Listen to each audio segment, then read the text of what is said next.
Accessing Secure Channel. The Agent Files, where aspiring agents rise and masters flourish. Powered by Agent Builder Coaching. Mission initiated.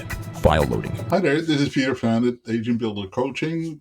Today's session is all about, the difference between the licensing education and business training, and what is missing in the licensing educational part, and how you can kind of prepare yourself better if you were to decide to get into real estate. So again, my name is Peter Fan. I started in real estate in 1986.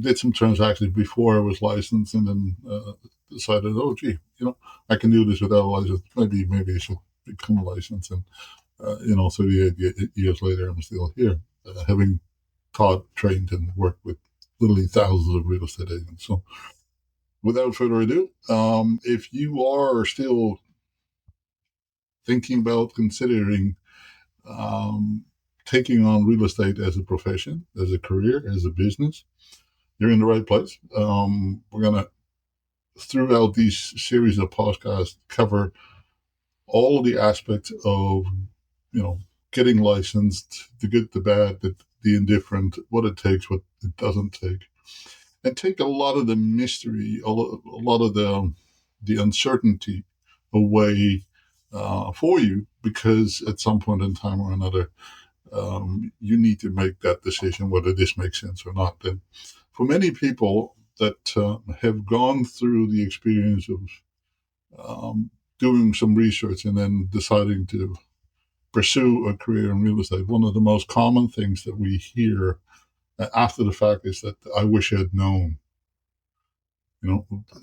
Part of that is preparation, part of that is about asking the right question, but frankly, there isn't a lot of information about, what the day-to-day life in real estate is really all about, and what is there for missing and what is available when you are thinking about a career in real estate. So this is episode 3. There's 2 other episodes that we've already done, but we're, carrying on with this part of the program. And, so we're going to talk about, in the context of British Columbia, but if you are in a different jurisdiction, the key parts are very similar to a large degree.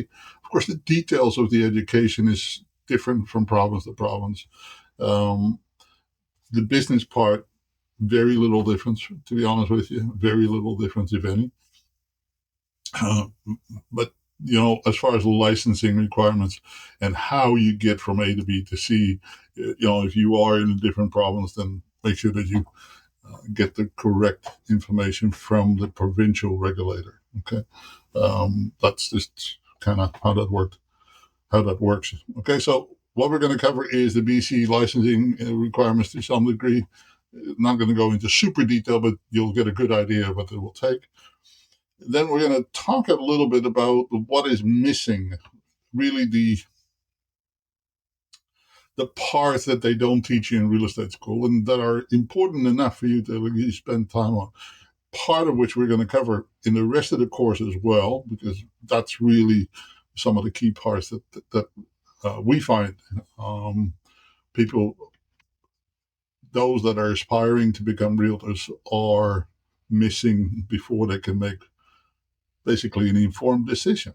And then we have additional programs that help you, pass the exam to licensing itself. And then we have many episodes that will cover the rookie years of a realtor, and then maintaining and growing your business beyond that. Okay, so you're going to find lots and lots of support and training and assistance in these programs, and each episode will have a little bit of a workbook for you. So enough of an introduction now. So what is, in fact, in the pre-licensing course? Well, most of it is law. I'm going to say there's about 10 or 12 chapters that cover some form of law: municipal law, agency law, mortgage law, property, the Residential the Real Estate Services Act. Then there's the Tenancy Act is in there. There's agency law in there. So law is a big deal. Contract law. You know, the law is really kind of the cornerstone of the pre-licensing course. There's a few other bits and pieces sprinkled in. There's still 3 chapters that cover mortgage calculations and calculations pertaining to real estate transactions. Don't ask me why it's there. To be honest with you, it seems pointless.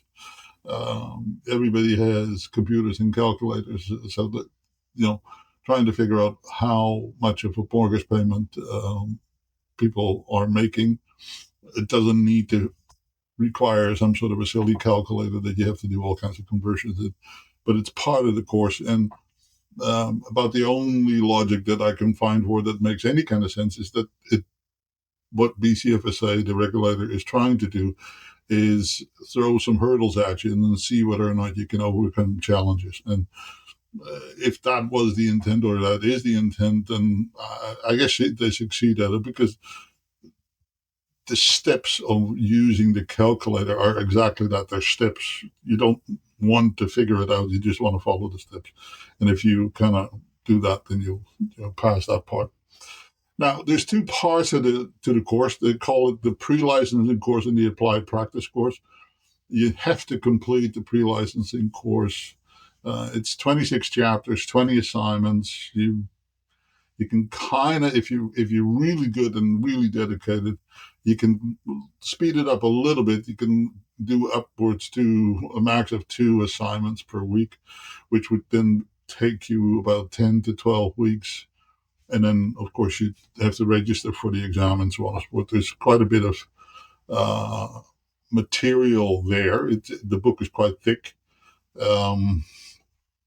With your payment, you get some exam questions for you to practice on. There's, of course, the manual, and then there's the assignments.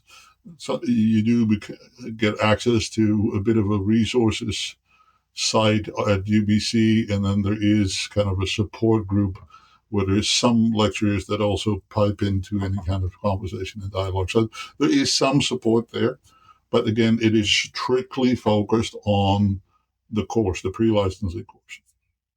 Once you have passed the exam, there is a kind of a 4-part applied practice course. One is a set of scenarios that you need to study, read, and exercises, assignments that you have to complete, submit. It's mostly built on essay style and explaining, rationalizing how you came to your answers. They're not overly complicated, and it's, I would say, the only time that they will ask you to clarify more if you didn't provide enough substance to your answers. 1 sentence, 2 sentence answers are not good enough. You do have to elaborate. Okay, then there is a 1-week attendance program in which they go over some real practical aspect, and that is probably the closest to real world scenarios, because you sit in a classroom environment with others, whether it's online or in real life with people, and you talk through the contracts of purchase and sale and buyer agency and disclosures and all of the more practical side of the still legal end of the business. It does not really cover much about lead generation and marketing and personal promotion and networking and negotiations and all of that stuff. Not a whole lot in there. The business, the financial side of your business, not the financial side of the transaction, but the financial side of your business. No conversation about that. And then customer service, clients services. None of that is really in that course at all. So this is where I think a lot of agents get really flabbergasted, is that they come out of all of this education and they have done literally months worth of dedicated studying and coming to grips with all of the legal beagle materials. And then all of a sudden they look up and go like, okay, now what? Right? So they passed all the exams, they've done the applied practice course, and they know nothing.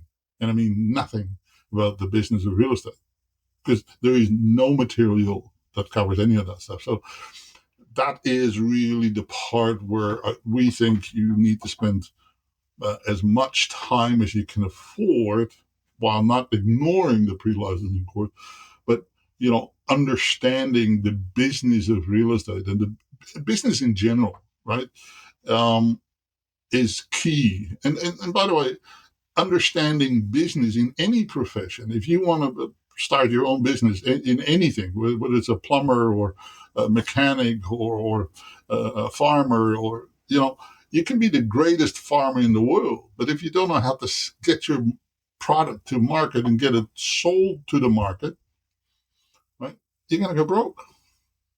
If you are the greatest car mechanic, but you don't know how to attract and retain clients, you're going to go broke.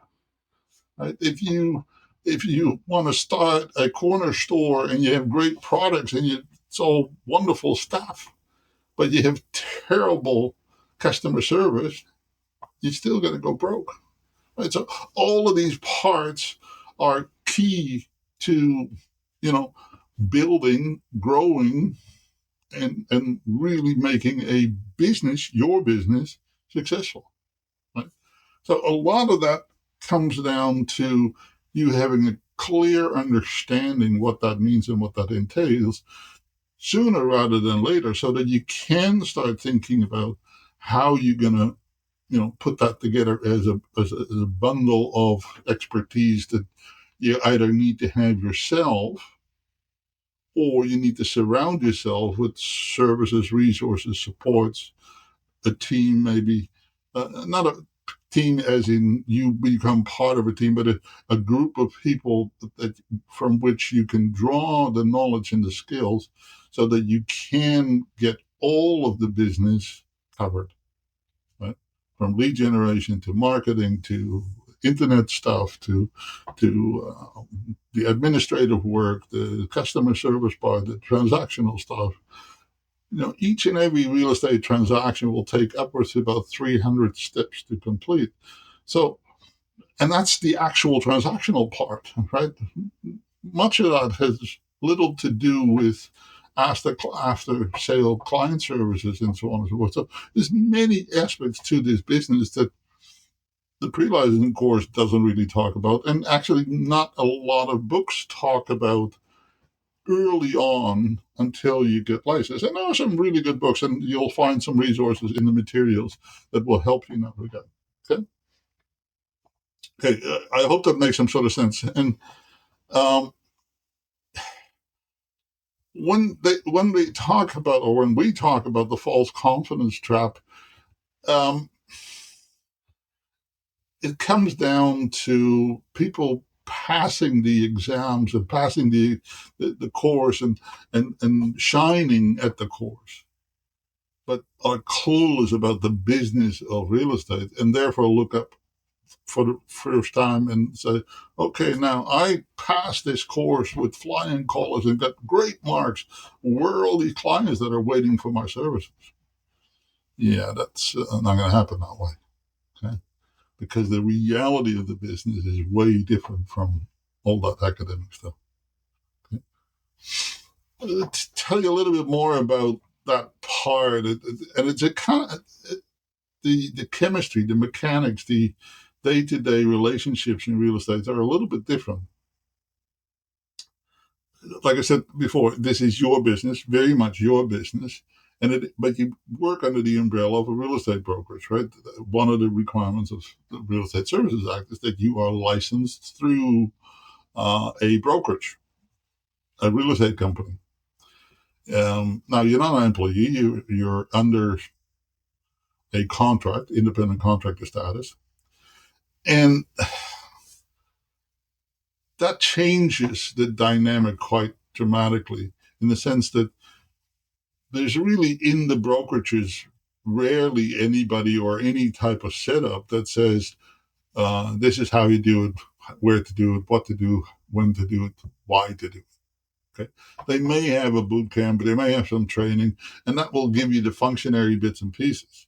But to truly understand and be clear as to what all of that stuff means, it's probably a bit more than what most brokerages are willing to teach or train. There may be the odd one, but that'll be very much in the hands of whoever is responsible for the training within that office or within that brokerage. And there are some really good brokerages around. I'm just saying that most of the brokerages are set up with some sort of a core package of training, and you follow that training, whether you are ready for it or not, or whether you may actually have surpassed most of that knowledge already. So it's kind of cookie cutter models. There is not a whole lot of space, place, and time available in brokerages to give you customized, personalized training. So here's our best advice with this, and you can ask us for a copy of it, is start, and the sooner the better. Once you've decided that, hey, I'm going to pursue this real estate thing, maybe start with creating a business plan for yourself and for what you think your business ought to be like once you are thriving and doing well in real estate. What does that look like, right? How many transactions is that? How many people does that involve? How much time does it take for you to do all of that stuff, and so on and so forth, so that you can then really start working on creating your vision, your mission, your profile, your identity, your voice, uh, who you work with, as far as what type of clients, what your target audience is, your sphere of influence, how you connect with the community, and so on and so forth. A business plan in many ways can help you tremendously to kind of put all of your thoughts, all of your kind of ideas and plans on a document or in a document that you can now use as a roadmap and reverse engineer how you're going to get to that utopian ultimate outcome of your long-term business plan. Right? Many people think of a business plan as a one-year plan, and that's not the type of business plan that I'm talking about. I'm talking about really a long-term career and business plan for the duration of your business, and then reverse it, engineer it to what that needs to be like, in 5 years, in 3 years, in 1 year, in 6 months, in 3 months, in 1 month, in 1 week, in 1 day, so that every day you know exactly what is to be done, what is to be worked on in order to be on track to achieve your business plan objectives over the long run. Okay? So that's a much bigger business plan than most people are used to when they if they have had some training around business plans. And it's a bit more abstract as well, because you can't always fill in all the numbers and all the objections quite yet, because frankly you don't know. So this is how you fill the gap, right? Is the sooner you know what you want your business to look like, the easier it is to focus on these areas where you need assistance, help, and what have you. A good business plan also includes what is called a SWOT analysis. What are your strengths? What are your weaknesses? Right? What are your opportunities and what are your threats? And if you're honest with yourself and you ask other people to be honest to you about, what they see in you as, a professional real estate agent, or as a career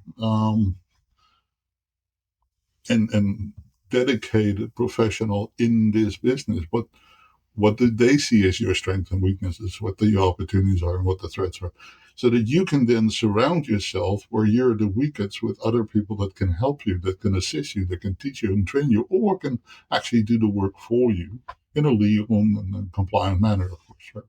Because there are quite rigid rules and regulations. Okay. So we've talked a little bit also in the context of this course that there's, additional education requirements. So BCFSA sets the rules, right? They are the British Columbia Financial Services Association, and that they cover mortgage brokerages and financial planners, but also real estate agents. So in the course, again, lots of stuff about the laws and fiduciary duties, agency. Um, it's If I had to summarize it, it is designed to scare you out of trouble. As in, it's a program that's really designed to really, yeah, kind of put the fear of God in you, and so that you take two steps back on everything that is being proposed or suggested to you, so that you don't do things that put you in jeopardy. Now, and we never suggest that you should put yourself in jeopardy.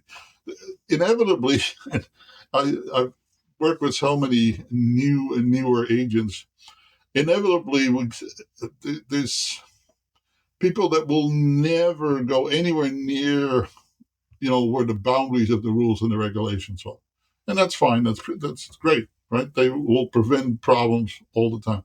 There are, however, a good number of people that will always try to kind of nudge and push the boundaries of the rules and the regulations, not because of greed or no. It's just sometimes you just need to challenge what is established, and not for illegal reasons, but we do periodically kind of get stuck in a bit of a assumed set of parameters, and really once in a while a lawyer or a real estate agent or a developer or a smart buyer or a smart seller will come up with a scenario that isn't common.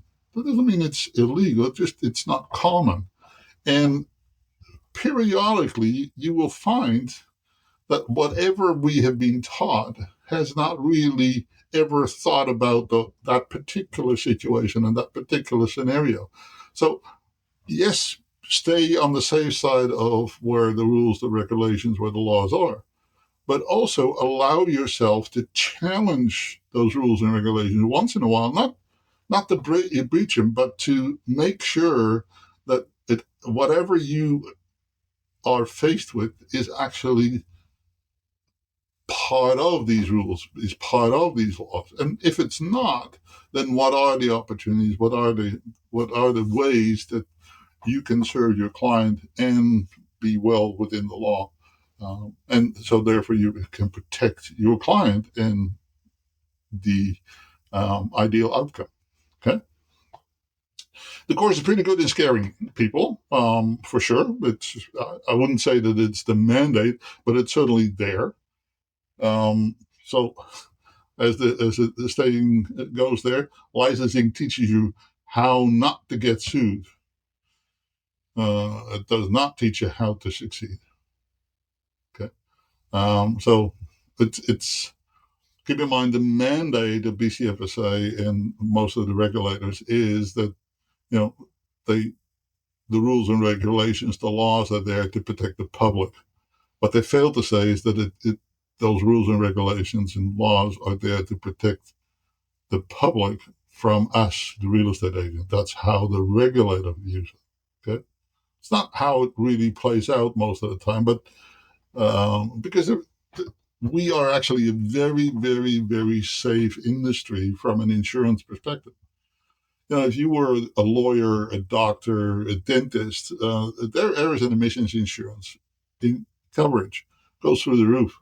Whereas for us, it is, I think it's $1,000 for 2 years, maybe less than that. We pay about $2,000 for 2 years worth of education, licensing. So, well, the insurance part might be less than that, but it's not very expensive to get errors and emissions insurance in our business, meaning that we're actually a relatively low risk. That's what that boils down to. Okay. So what is missing from licensing are pretty obvious things then. Business planning. Huge, huge. I can't tell you how important that is. If I could go back to all the realtors that have asked me what they should do, that's the number one thing: is start with a plan, start with a budget, start with a clear understanding as to where you want to take your business, because everything else will then be focused on that plan rather than you kind of saying, well, let me look at it. Let me throw all the information that you can to me, and I'll decide whatever I want to do with it. No, get a plan first, and then focus your education as action focused training towards where you want to take your business and your career. It's way more efficient. It's way more productive. It's way more effective. Why? Because you're learning what you're using rather than learning for the sake of learning and then hope that at some point in time you'll remember what you learned, you know, months ago, if and when you run into a situation that applies to it. Right? And that doesn't really work well in this business. I can tell you that. Okay. Okay, lead generation and sales systems. Key, absolutely key. Without leads, there is no business. You can know everything about there is to know about real estate, about marketing, about negotiation, about the technical part of the contracts. If you have nobody to buy and sell real estate with, you're still going broke. So, yes, this is a lead generation business, right? And we need to be candid about that. This is a sales business when everything is said and done, with a fairly high degree of skills and expertise in some technical areas, but still is a sales business. So, and that's, by the way, the fallacy that people think that, top salespeople are born, they're not trained, is wrong. It's very much a trained skill, and you can learn everything there is to know about lead generation, selling, negotiation, presentation, marketing, networking. You know, all of that are learned processes. Okay, and over time you get better at it. Okay, so marketing and client care is way understated in any of the materials that you see in the education. There's a casual reference to it, but it's not really high on the agenda. And as we say, you, you systems make up the business, right? And you run the systems. So this is the McDonald method, right? If you look at McDonald's, everything is a system. That's why teenagers can make that business run, because they follow the systems. If you have the systems in place, they run, then you can spend way more time on client care, customer service, high levels of client satisfaction. Really quite important. Yes, tax management and technology. Technology is now unavoidable, right? I did actually go through the period of where when the first wave of technology took hold in real estate, you could sense there were realtors, there was agents out there that said, by the time that technology is going to matter, I'll be retired. Well, most of those are now retired. They're long gone, because you cannot do this business without a fairly high level of understanding what technology brings to the table, and also to do your homework, your research, and be able to integrate technology with relationships. Right? It's still people first. Technology is the support tool that makes you better at the people part. Okay, so part of the course, like I said, is the applied practice course, and it, there is no actual exam. There's some tests to it, but um, it's more about the practical bits and pieces and the forms and some of the contract stuff.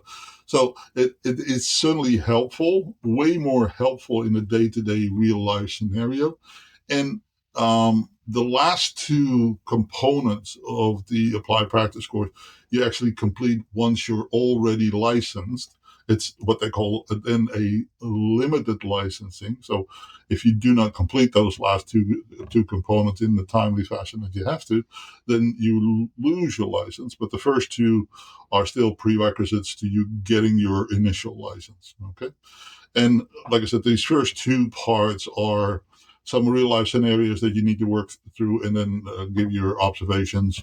Um, and then you have your 1 week of talking through all the more practical bits and pieces of the contract, the compliance, documentation, agency, all the disclosures, research, and what have you. Okay? But like I said, there is very little of anything about the business of real estate in there. So it's that false confidence trap. I want to reiterate it again. It's so easy for people to think that, oh, you passed the exam, I'll be successful, right? I passed with 98%. Great. Now you have to worry because you're probably too academic, right? Too focused on the the details of paperwork rather than the relationships that you need to have, the the life changing benefits that you can provide to other people where they go through the transitions that they're going through in order to either buy or sell real estate. So that's a really important piece to come to grips with. So yes, pat yourself on the back, on the shoulders, and say, "Hey, kudos! You passed the exam. Good for you. You're now ready." But don't get that false sense of confidence that because you passed the exam, you're going to do well in this business. There's no assurance whatsoever based on that. Okay. Yeah, a lot of agents, because they are not prepared, because they haven't done a business plan, because they haven't read up on the business of real estate, they when they when they actually get into the business, they now have to realize and learn all of the practical sides of things, and that oftentimes makes them panic and freak out.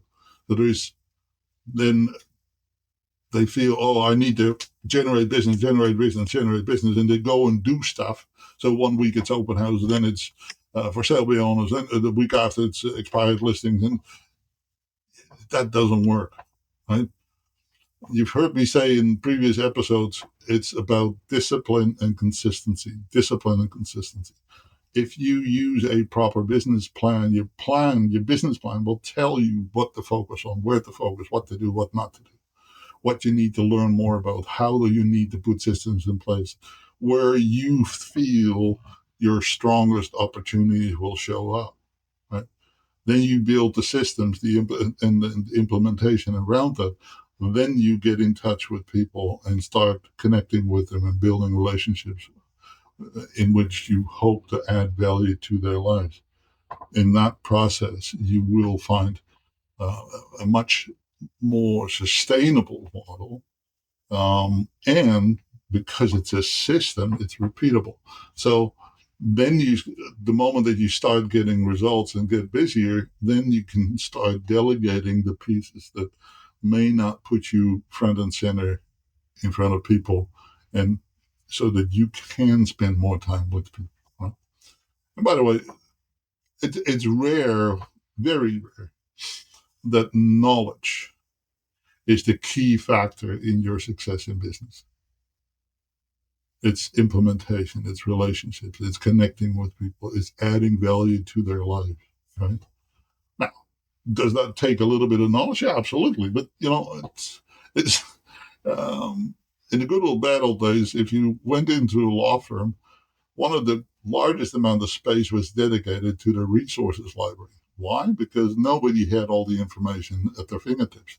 Yes, now we have AI and we've got everything computerized and digitized, but it's still that the individuals, the lawyers, the doctors, the real estate agents, they don't need to know it all, right? You just need to know where to find it. And as long as you're clear on that, where can I find the information about this piece, then you know probably enough. Okay. So this is an exercise for you. You can do this, at your leisure. Understand what the licensing part covers, right? And what you need to spend additional time on, right? Work on the budgeting, the marketing. Ask for a copy of our business plan. We'll gladly share it with you. We have some material to actually go over the business plan, and we do some sessions in different programs around the business plan. It's not really part of this part yet, because at this point we're still assuming that you haven't decided whether or not you're going to go into the real estate business or not. And I would say that, first things first. You don't need to know everything there is to know about all aspects of the business until you actually are going into business. It's just, how far do we need to go? But this should give you some pretty good ideas. All right. In the workbook that you have, there is some additional information, and you can use the licensing versus business reality worksheet. I would absolutely get this book called The Millionaire Real Estate Agent by Gary Keller. It is probably one of the best books about the business, the understanding of the business of real estate. This is not a scripts and dialogues type book. This is really about understanding the concepts of the business of real estate. Right now, yes, I encourage you to meet up with licensed real estate agents, but be a little bit cautious, because that can actually become a bit of a challenge. Okay, not every realtor is as accommodating and as willing to share as you hope them to be. So meeting up with realtors under false pretense is never a good idea. Be candid, be honest, and that you say, hey, I'm thinking about a career in real estate. Would you mind if I ask you some questions? That's an appropriate way to go about it. Don't try to do mislead. The other part of it is that for many real estate agents, they may not have gotten into the real estate business the right way either, right? Because in the vast majority of real estate agents, they make up their mind and they say, well, I'm going to go and try real estate. And then they kind of stumble into it. They make the time, energy, and money investments to do so. Now they're in it, and they're either doing well or not doing so well. But they don't necessarily know what made them make that decision, right? So that part is still an important part. So I would encourage you, if you want to, you're more than welcome to talk to us. We will gladly help you out. We do Q&A sessions, so you can meet with other realtors in our Q&A sessions and ask them questions as well. Okay, and we're in the business of helping real estate agents, and these sessions are free, so we're not afraid to help you. Okay. I'm repeating this very distinctly. Licensing gives you compliance knowledge, but no business skills, right? So one of the key questions to ask yourself at this point in time is, if real estate is my pathway, if I'm going to pursue this, what business skills, not real estate skills, because that part the course will take care of, but what business skills are your biggest challenge, right? And make that part of your exercise in your book. Make it part of your business plan. Think about, of all the things that you can think of in business, right? Is it, am I good at setting plans? Am I disciplined? How am I with customer service? Am I okay to talk or work with people? What are your biggest gaps that you can think of that you just don't have enough information about, or don't know enough about, or that you're fearful about, that you're scared of doing, or if you're scared of a phone, right?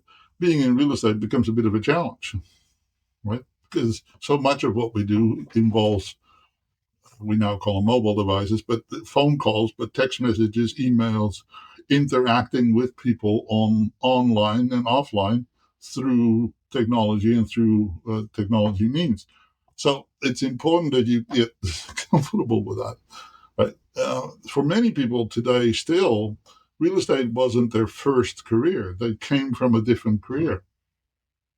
So what transferable skills that you learn in your previous careers that may in fact be quite helpful in real estate?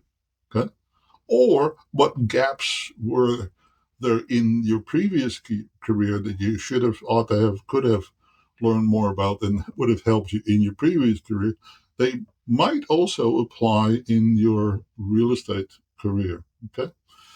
So, yes, research all of the resources. Check out BCFSA's website, check out BCREA's website, and so on and so forth, so that you have a good understanding of the good, the bad, and the ugly. I'm not trying to sell you on a career in real estate. That's your decision to make. But if you are going to make that decision, obviously we'd love to help you with that. This podcast and all the other episodes that we do, and the Almost Agent program, the Rookie Realtor, and the Rebuild Realtor programs, all are part and parcel of our podcast. And then we have some programs that we offer for sale. But they may in fact be free if you decided to work with us in the long run. So do we have an ulterior motive? Yeah, we want to work with you now or in the future. However, at the same time, we're also, pretty open book and pretty straightforward. We're not greedy. We're not charging you for these programs and all the tools that come with it. And this program alone is 22 episodes when everything is said and done. The Almost Agent, which comes after this program, is also about 22 programs. 22 episodes, and we'll teach you kind of really to get into the nitty-gritty of getting yourself set up for your career in real estate after you've made that decision. Have now almost completed all of the training program. So we're looking forward to see you at the next episode, and hope that you will continue following this program and read up on all of the materials. If there's ever a period of time in which you need some help with making decisions, I'm more than happy to reach out, use my email, or make an appointment. It's all good. All right. Hope you have a fantastic week and hope to talk to you soon. All the best. File saved. The Agent Files. For more missions, agents' tools, and tactical strategies, subscribe and follow the Agent Files, powered by Agent Builder Coaching. Until next time, stay sharp. Your next mission awaits.